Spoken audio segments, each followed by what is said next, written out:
So Augustus is, if we look at this is, before we even get into the museum proper, this is one of the most extraordinary statues you're going to see in Rome. And this is of Minerva, and she was found in the 19th century, not far down the slope of the Aventine Hill. And there was a temple to Minerva on the Aventine Hill. And this is probably the beginnings of the 1st century AD, maybe even late 1st century BC. And this is Numidian marble. So that tells you something straight away, that this marble has been imported from Egypt. And she's a bit of a colossus. Sadly, she's lost her arms. But what this will have come out of is one of these 82 temples that Augustus was restoring, reinvigorating. And he's using this incredible coloured marble. This is really where, in some senses, the use of coloured marble starts in its use in sculpture. I'm sure you're all probably familiar with the fact that all this white marble statuary you see was originally painted. Aesthetically, that's quite depressing, but when you go through the Forum, you have to think Las Vegas. Las Vegas is more like ancient Rome was than it is today. And there would be various days where you could only do certain things, and certain days where you couldn't conduct any business. And this actually was found in the villa of Nero, but it dates back to the 1st century BC. This is the oldest surviving calendar, they're called fasces, that we have. And I always find it particularly thrilling because you can see it's been painted by hand. So in terms of taking us back to the 1st century BC and imagining a craftsman writing all the feasts out is extraordinary. And so you would have the various feast days, celebratory days for the various gods and goddesses as well. Carmen, for example, means song. So that would be a feast day that would involve certain poems being said to various god or a goddess. I'm sure I saw Diana on here once. Where is she? Yeah, there we are. So, and I always like that because that's my middle name, so to find her. And I think Venus is up here somewhere as well.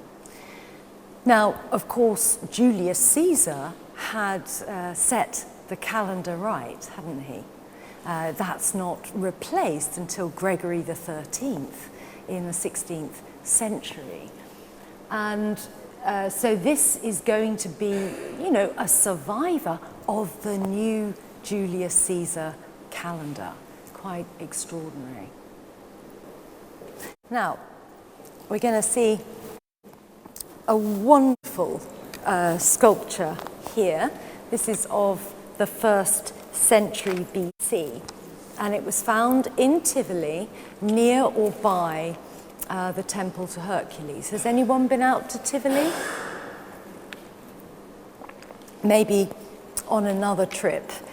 In Tivoli, you have, at the bottom of the hill, you have the Villa Adriana. Hadrian's spectacular villa is past the sort of period of time we're looking at, and is certainly a great extravagant show of how far the villa life, the idea of the good life, then develops. And then on the top of Tivoli, in the actual town, you have the marvelous 16th century Villa d'Este by Cardinal Ippolito d'Este, with its incredible water fountains and beautiful painted rooms. So this is known as the Tivoli General. The usual way is to have someone in a toga. The toga was the symbol of your respected high status in society, and in fact taking on the toga, which usually happened at the age of 14 for the kind of patrician families, was a huge event. What the Roman artists do flourish in is what we call veritas, truthful portraits. And in fact, it's got a nickname now. It's called warts and all portraiture.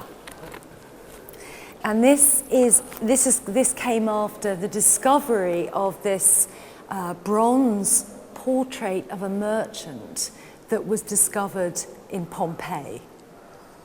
So I think that's of the 1st century BC. So, sorry? So defects and all. Defects and all, you know, so there was definitely this realism about being portrayed. Now, what we don't know is when exactly someone came up with the idea of the portrait bust. So what we have here is a fasti that was specifically ordered by Augustus. And it dates to about 8 AD.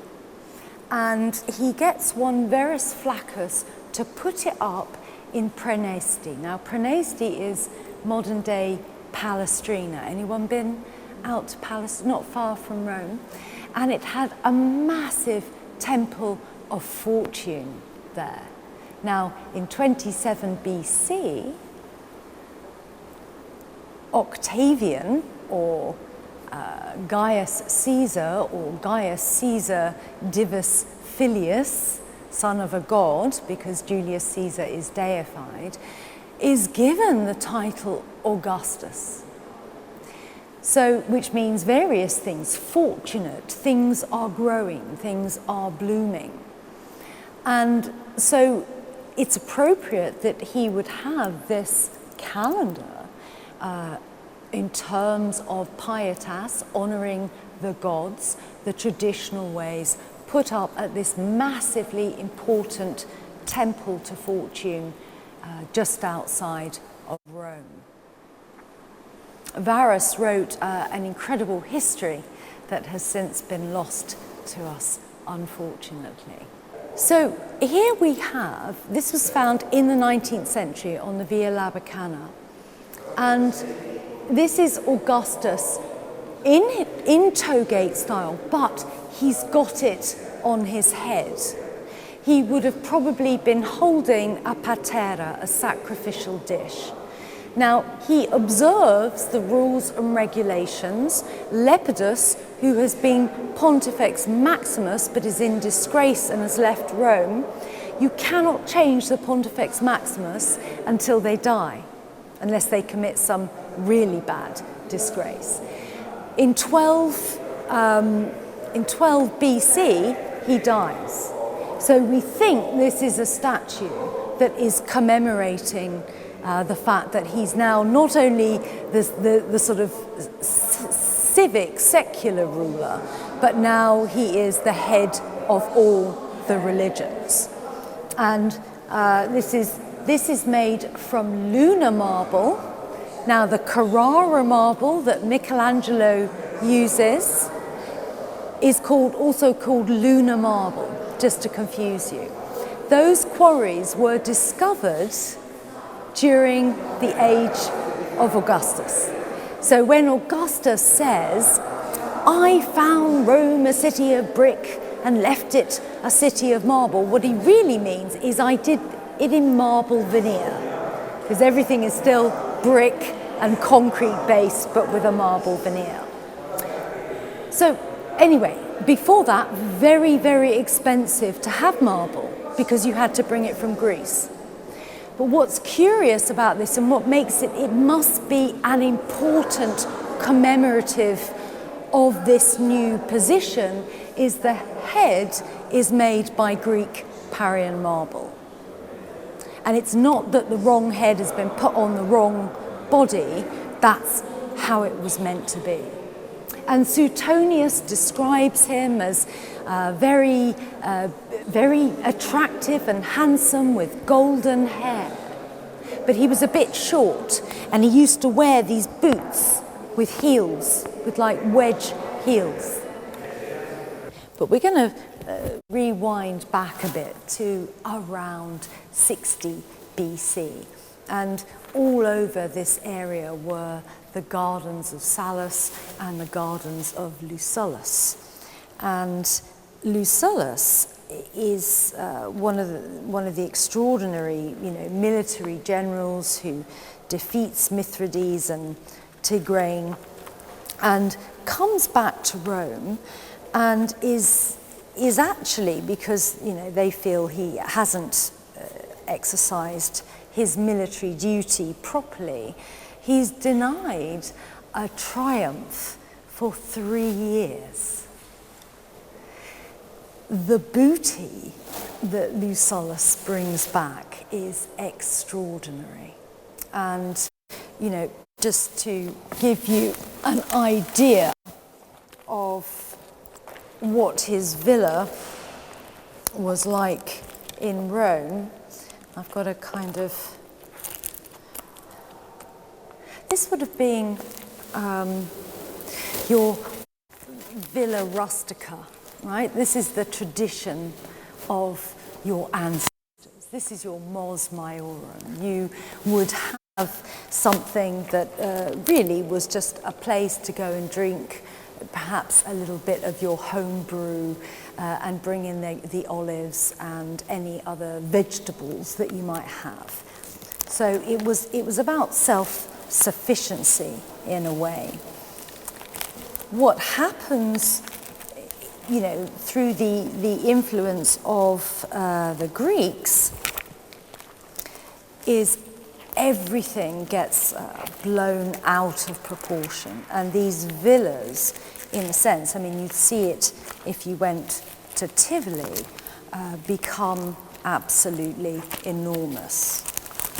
What we're now looking at is the very decadence that Augustus wanted to clean out.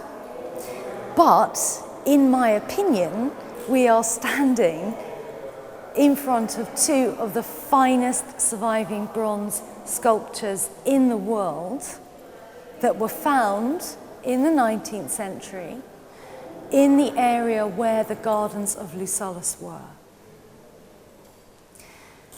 And it's a bit like, when you go to the Galleria Borghese, for example, and Cardinal Scipione Borghese, that collection is there through misappropriation of papal funds.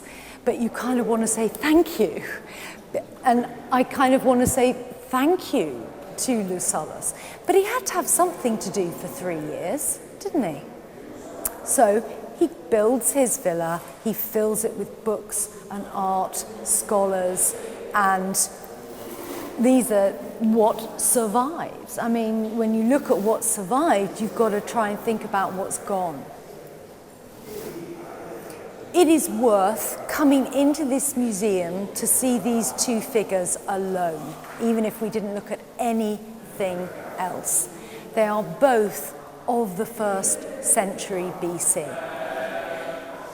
This one is famously known as the pugilist, the boxer, and I think we can see why.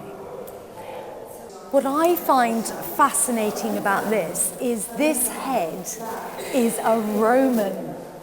This is not a Hellenistic ruler or prince. This is the head of our ruler, and this is an older version, which he would be. And to me, yes, this is a fantastic work of art, but it brings it alive, doesn't it? It does make it breathe. If you go to Pompeii, you will see all 3 styles. There's kind of 3 styles of painting, and you can see it's incredibly architectural, And it's designed so that you can look through the wall. You could almost walk through the wall. It's a trompe-l'oeil, it's a trick of the eye. It's almost showing off.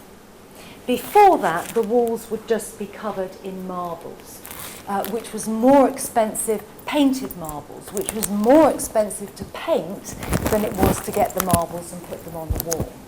So this is all very showy, very gaudy in terms of what Augustus feels art should be about. So what you're seeing here are the remains of a villa that I think was originally owned by Julius Caesar, and that this was where Cleopatra stayed. It is then given to Augustus, part of the will, and then he passes it on to his daughter, Julia, who then marries Marcus Agrippa. So we think this is about 19 BC. What you can see here is what is called, certainly the beginnings of the third style of painting. So moving away from it, looking like you could look into another room. So what you're standing in now is a winter triclinium. So this is where you would have come in more inclement weather to eat. And I just want to give you some examples of what would happen. So in terms of the sort of lying down, the Etruscans were doing this. So here is an Etruscan painting. It's actually in a tomb, so it's probably an afterlife party. And you can see they're lying down. And we associate that with the Romans lying down, drinking their wine. Yeah. Well, in fact, the Romans, until the influence of the Greeks, sat upright. And for the Greeks, a symposium was just getting drunk. There was no food involved at all. So, you know, if you think about Plato's Symposium, where they're all sitting around talking about love, they're just, you know, clearly going to get more and more ridiculous because the Greek fashion was to drink without eating. For the Romans, it was called a convivium. So this is where we get something is convivial. And what do the Irish call it? A piss up. Here is a triclinium with this, again, this is at Pompeii, interestingly in the house of the moralist. There must be an interesting inscription there, where you could have them built in, where you could have your sort of chaise longues built in. But there are also, just to give you an idea of what went on, you probably have to come quite close to see this. This again is at Pompeii, showing you drinking parties, and it's a bit, you can see they're not eating, they're just drinking, so they really got into the Greek way of doing things. This is a man who's passed out and his arms up like that. And she's so drunk, she's having to be held up by a servant, and you can see the cup is tipping.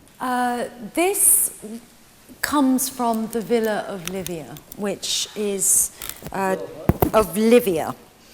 So it was her property before she marries Augustus, because remember, she's married to Lucius Drusus.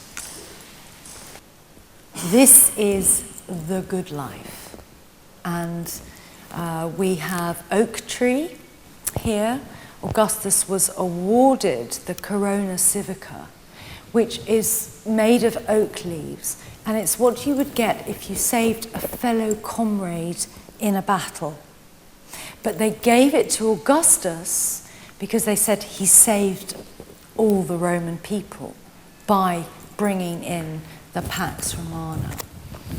And we've also got spruce pines, which would be used in various ways, and we also have laurel trees, pomegranates, apples, various different birds, fruits and flowers, all in their prime, all together outside of the season that they would naturally be blooming.